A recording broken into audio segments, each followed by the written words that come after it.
Akkam jirtan kabajamtoota hordoftoota keenya Oromiyaa Viijin Miidiyaarraa oduu har'aaf qabannee dhiyaannee isin biraan geenyaa matootii dursinaa. TPLF mootummaa Itoophiyaatii fi humna dafee dhaqqabaa Suudaan haleellaan irratti raawwatan jechuudhaan himate.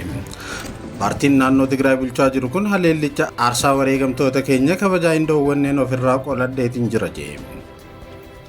Itoophiyaan guyyaa tokkotti biqiltuu miiliyoona 805 dhaabuu beeksiste. Injifannoo biyyoonni hedduun yaaduu fi karoorsuu malee raawwachuu hin dandeenye mirkaneessine jedhe muummichi ministeera Itoophiyaa Dr. Abiy Ahmed. Waraanni Ameerikaa qaama Somaaliyaa irraa obbaasaa tan jirtu Puuntilaand qubachuu fi sochiin naannoo galaana diimaa to'achuu Ameerikaa fi Iiraan gidduutti taasisamaa jiru gaanfa Afrikaa gayaatti jira. Haleellaa diroonii waraanni Suudaan mana murtii aadaa dhiha Daarfuur irratti raawwateen namoonni 35 ajjeefaman. Iiraan dubbiin pirezidaantii Ameerikaa Doonaald Tiraamp mari'achaa jirra jedhe kijibeette. Ameerikaan hanqina meeshaa waraanaa guddaa mudachuun himamaati jira. Kanneen ja'an matootii oduu har'aati bal'inattiin achi ce'a.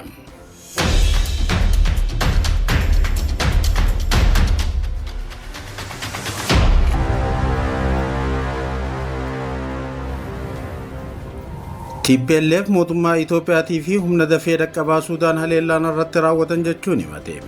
Paartiin naannoo Tigraay bulchaa jiru kun haleellicha aarsaa wareegamtoota keenya kabaja hin dhoowwanneen ofirraa qoladheetiin jira jedhe. TPLF mootummaa Itoophiyaa humna dafee dhaqqabaa Suudaan Jeneraal Mohammad Hamdaan Daagaaloon durfamu RSF waliin ta'uudhaan lixa Tigraay naannoo Shiraariin Ajaamutti humna nageenya Tigraay irratti haleellaa raawwate jechuudhaan himannaa dhiyeesse. RSF humna waraana Suudaan Jeneraal Abdul Fattah al-Burhaaniin durfamu waliin wal waraanaa jirudha. Garuu naannoo daangaa Suudaanii fi Itoophiyaa walitti bu'iinsi itti ka'ee jaame kana qabatee kan jiru humna waraana Suudaan akka ta'e himama. Kanaaf humni RSF naannicha jiraachuu kan mirkaneessu gama RSFiinis ta'e mootummaa Itoophiyaatiin ibsi kenname hin jiru.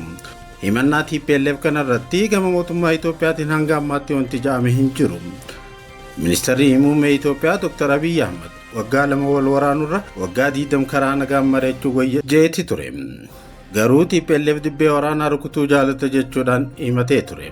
Walitti bu'iinsa sanbata dabre humna waraana Itoophiyaatii fi humna nageenya Tigraay gidduutti mudate hordofee namoonni hedduun naannoo Tigraay irraa gara Suudaanitti baqachuu Ajaans Firaans Pirees gabaasetti jira. AFP'n qaamolee nageenya Suudaan waabeeffachuun akka gabaasetti walitti bu'iinsa guyyaa tokko ture hordofee namoonni dhibbaan lakkaa'aman Tigraay irraa gara Suudaan ce'aniiti jiru. Suudaan ofiisiitiin waraana miliyoonota qe'ee isaan irraa buqqaase keessa jirti. Garuu yeroo waraana kaabee Itoophiyaa bara 2020 hanga 2022 ture san keessattis Tigraay irraa baqachuudhaan naannoo Gadareerii fi Kasalaa keessatti buqqaatonni hedduun qubataniiti turan. Ibsi TPLF tibbana baase immoo humni waraana Itoophiyaa haleellaa qilleensarraa fi humna lafootiin ganama barii sanbata dabree irraa jalqabuudhaan hanga waaree boodatti humna nageenyaa Tigraay irratti raawwate jechuudhaan himate.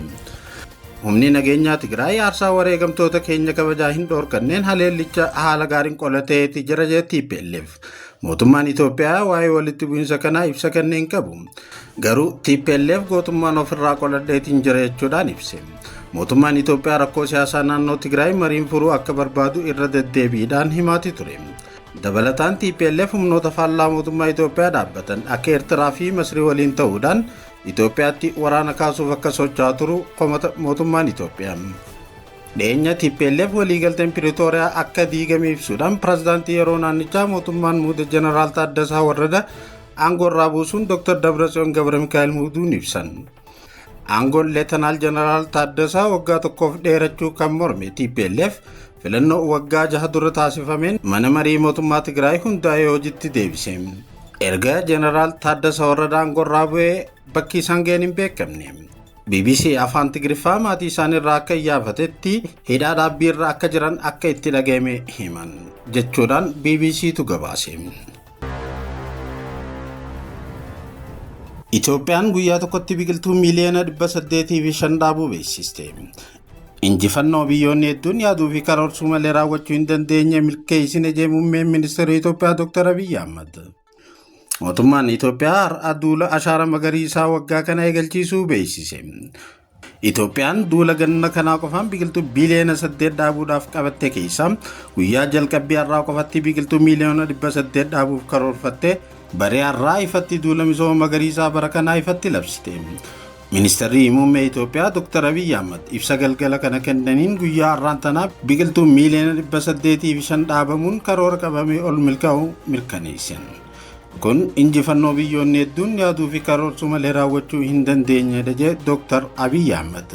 Guyyaa har'aan tanaa magaalaa teenyatti biqiltuun miiliyoona 1.5 dhaabuun seenaa haaraa galmeessine tan jette immoo kantiibaa bulchiinsa magaalaa Finfinnee Adaanach Abeebeeti. Inisheetiiviin kun bara 2019 muummicha ministeera Abiy Ahmadiin kan eegalame yoo ta'u, duula naannoo lafa manca'ee deebisanii bosona dhaabuu, uwwisa bosonaa babal'isuu, dandamannaa jijjiirama qilleensaa cimsuu, qabeenya bishaanii fi wabii nyaataa fooyyessuu irratti kan fuulleeffatudha. Duulli guutuu biyyaa kun har'a naannolee biyyattii hunda keessatti gaggeeffamaa ta'e. ETV, AMN fi Addis Standard odeeffannee. Waraanni Ameerikaa qaama Somaaliyaa irraa obbaasaa tan jirtu Puuntland qubachuu fi sochiin naannoo galaana diimaa to'achuu Ameerikaa fi Iraan gidduutti taasisamaa jiru gaafa Afrikaa gayaatti jira. Ameerikaa fi kutaalee Somaaliyaa keessaa naannoo gamtokkee ofiin of bulchitu Puuntland waliigalteetti kan nageenyaa mallatteessaniiti jiru. Waliigalteen kun Waashingtan magaalaa buufata doonii Bosaasoo keessatti mooraa waraanaa ishee akka babal'ifattu ni eeyyamaaf. Waliigaltee kana pirezidaantii Puuntland Sa'iid Abdullaahi Deenii fi ajajaan bobbaa waraanaa addaa Ameerikaa Afriikoom Meejor Jeneraal Kilaawud Tuudoor Juuniyer mallatteessaniiti jiru. Magaalaan Bosaasoo sakatta'insa sochii garee waraanaa ISS kan kaaba Somaaliyaa maadheeffatee babal'achaa jiru to'achuudhaaf wiirtuu baay'ee murteessaa ta'aa dhufteeti jirti. Dabalataanis waliigalteen kun nageenya galoo galaana diimaa fi galoo Adan daandiiwwan geejjiba galaana addunyaatiif ijoo ta'an to'achuufis murteessaa akka ta'e ni himama. Mooraan waraanaa Ameerikaa Mombaasatti ijaartu sochii hidhattoonni Huutii Yemen kan Iiraaniin deeggaraman galaana diimaa irratti taasisan danquuf akka ta'e Somaalii Gaardiyaan gabaaseeti jira. Waliigalteen kun kan mallatteeffame garaagarummaan siyaasaa Puuntlandii fi mootummaa federaalaa Somaaliyaa dhiyeenya kana gad fagaachaa wayita jiruu fi Puuntland aangoo of bulchuu isiitti fayyadamuudhaan humnoota alaa wajjin kallattiidhaan mari'achuudhaaf humna isii cimsachaa wayita jirtutti. Ameerikaan naannoo Afrikaa baatti hariiroo waraanaa cimaa uummachuuf sochii guddaa taasisaati jirti. Ajajaan humna waraanaa Ameerikaa damee Afrikaa kun dheengaddaa hagayya takka bara 2026 Hargeessatti argamuudhaan pirezidaantii Somaalilaand Abdurrahmaan Mahmad Abdullaahi waliin dhimma nageenyaa irratti waloon hojjechuudhaaf nageenya galaana diimaa mirkaneessuu irrattis mari'ataniiti turan. Ameerikaan bulchiinsa naannolee Somaaliyaa akka kutaa isitti ilaaltu kanneen mootummaa Muqaadishoo jalatti hin bulle waliin hirmaannaa qabdu cimsachaati jirti. Hayyoonni dhimma kana qoratan akka ibsanitti kun jijjiirama karoora dippiloomaasii Ameerikaa ta'uu agarsiisa. Dhaabbata qorannoo Saan Riisarch kan Naayiroobitti argamutti xiinxalaa siyaasaa kan ta'an Rashiid Abdii akka jedhetti waraanni Ameerikaa hirmaannaa isaa Somaalilaand, Puuntlandii fi Juubaaland waliin cimsaa jira. Kaayyoon isaa immoo to'annaa shororkeessummaa fi nageenya galaanaa mirkaneessuudha jedhe. Moqaadishoon asiin dura waliigaltee Itoophiyaa fi Somaalilaand akkasumas Israa'elii fi Somaalilaand birmadummaa koo sarbuudha jechaa turte dhimma Puuntland kanarratti hanga ammaa humaan dubbanne. Haleellaa diroonii waraanni Suudaan mana murtii aadaa dhiya Daarfuur irratti raawwateen namoonni 35 ajjeefaman. Haleellaa dirooniidhaan waraanni Suudaan dilbata kaleessaa mana murtii aadaa naannoo kaaba Daarfuur keessatti argamu irratti raawwateen. Yoo xiqqaate namoonni 35 ajjeefamuu fi hedduun isaanii miidhamuu dhaabbilee mirga namoomaatii fi namoota ijaan argan waabeeffachuudhaan France 24 gabaaseeti jira. Haleellaan kun ganda gaara Alzawaayaa jedhamu kan kaaba biyyattii dhiyaatee argamutti naannoo sa'aatii takkaa irratti kan raawwatame yoo ta'u, sunis yeroo namoonni nagaa hooggantoota hawaasaa waliin sababa walitti bu'iinsa naannoo fi gosaa furuudhaaf mana murtii aadaa naannoo irratti walgaanitti kan mudatedha. Haleellaan kun yeroo raawwatamuttis walga'ichi gaaddisa mukaa jalatti gaggeeffama akka ture gabaafame. Gareen mirga namoomaa Suudaan Emergency Lawyers jedhamuu fi miidhaa waraana biyyattii keessatti gama lamaaniinuu raawwatamu galmeessaa ture. Haleellaa kanaan yoo xiqqaate namoonni 35 ajjeefamuu isaanii beeksiseeti jira. Namni ijaan arge tokko akka ibsetti namoota ajjeefaman kana keessaa 4 hooggantoota gosaa fi 2 immoo ajajoota waraana finciltoota Rapid Support Force ta'uu isaanii eerameeti jira. Gandii miidhaan kun irra ga'e kun bakka RSF'n to'atee jiru keessatti kan argamudha. Akkasumas gamoon mana murtii aadaa sunis haleellaa kanaan miidhamuu isaatu gabaafame. Bulchiinsi Rapid Support Forces RSF haleellaa kana yakka sukkanneessa jechuun kan balaaleeffate yoo ta'u, baay'inni namoota du'anii 37 kanneen madaa'an immoo 50 ta'uu ibse. Gama waraana Suudaaniin deebiin kenname hin jiru.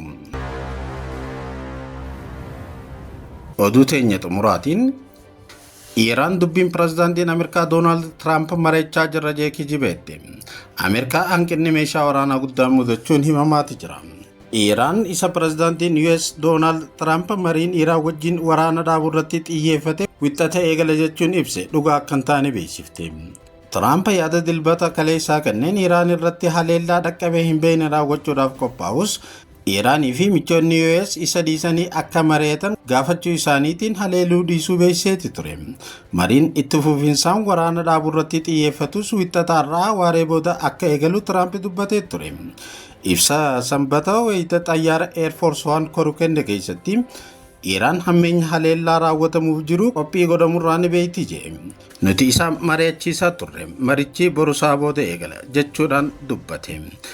Ministeerri Haajaa Alaa Iiraan yaada dhimma kanarratti wixxataarraa kenneen US waliin mariin gaggeeffamaa jiru hin jiru karoorriinis hin jiru jee.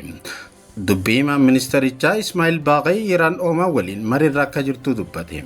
Mariin Oomaan waliin itti jiran ammoo ulaa Hormuz keessa haala dooniiwwan nagaan itti imalan irratti xiyyeeffata. Doonaald Tiraamp karoora Iiraan haleeluuf baasee gaaffii fi yaaddoo Iiraanii fi biyyoonni baagiddu galeessaa dhiyeessan booda haquu miidiyaa hawaasummaa isaa turuu sooshaal jaamuu irratti barreesseeti ture. Iiraan yaada Tiraamp kanarratti hanga yoonaa humaan dubbanne. Tiraamp ibsa isaa kana keessatti mariin Iiraan waliin eegaluuf jiru kun yoom akka xumuramuu fi eessatti akka gaggeeffamu hin ibsine. Wayita xiyyaara pirezidaantii koruu yaada kennee tureen haleellaa raawwachuudhaaf qophaa'anii akka turan erga waraana addunyaa lammaffaatii kan mul'ate hin beekne akka ta'e himeeti jira. Ji'oota duraas akkasuma qaroomina Iiraan mancaasna jechuudhaan dubbachuun isaanii yaadatama. Ammoo miidiyaaleen US tokko Tiraamp haleellaa raawwachuurraa kan boodatti jechaa jiru sababa kuufamni meeshaa waraana biyyattii haphachaa waan dhufeef jechuudhaan aangoota waabeeffachuun gabaasaati jiru. Gabaasni kan BBCti. Egaa kabajamtoota hordoftoota keenya Oromiyaa Viijin Miidiyaa irraa oduun har'aaf qabannee dhiyaanne kana fakkaatti. Oduun teenya namoota hedduu bira akka geessuuf sheer laayikii godhuu hin dagatinaa. Chaanaala keenya sabiskiraayib godhaa isiniin jecha oduu teenya irraa asirratti raawwanna.